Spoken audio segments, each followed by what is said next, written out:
ఇక కోట్ల విజయ్ భాస్కర్ రెడ్డి స్టేడియంలో Telangana basketball pro league final జరిగింది. నిజాం నవాబ్ టీంపై 7 పాయింట్లతో హైదరాబాద్ హనీ బ్యాడ్జర్స్ విజయం సాధించింది.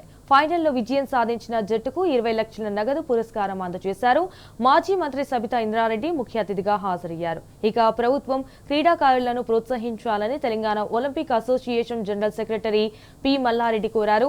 ఈ కార్యక్రమంలో తెలంగాణ బాస్కెట్బాల్ అసోసియేషన్ అధ్యక్షుడు రావుల శ్రీధర్ రెడ్డి, అలాగే బీఆర్ఎస్ నేత కార్తిక్ రెడ్డి తదితరులు పాల్గొన్నారు.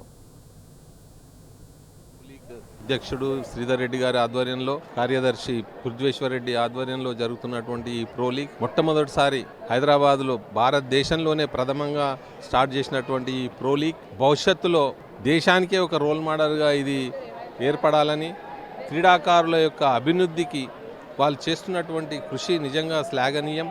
ఎంత చేసినా ఈ యొక్క మనకున్నటువంటి స్ట్రెంగ్త్ ఏదైతే ఎనర్జీ ఉందో క్రీడల్లో వాళ్ళందరినీ వెలికి తీసే కార్యక్రమం basketball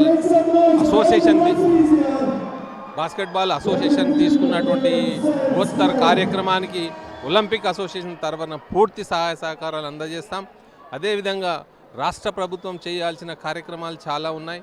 sports authority of Telangana చేయాల్సిన కార్యక్రమాల్లో నిర్లక్ష్య ధోరణి కనబడతా ఉంది. వారికి జాతీయ స్థాయిలో పాల్గొంటున్నటువంటి క్రీడాకారులకు ఎటువంటి సహాయ సహకారాలు అందించకపోను, వారికి కనీసం కిట్టు, టీఏ, డిఏ కూడా ఇవ్వకుండా వాళ్ళను మభ్యపెడుతూ ఏ అసోసియేషన్తో కూడా ఎలాంటి కార్యకలాపాలు లేకుండా నిర్వహించే ప్రమాదకరంగా మేము భావిస్తూ ఉన్నాం.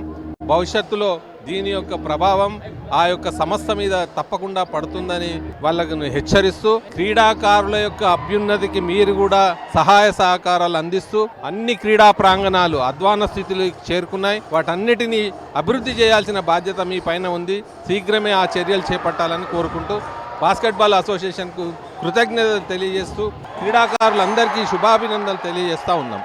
జై హింద్.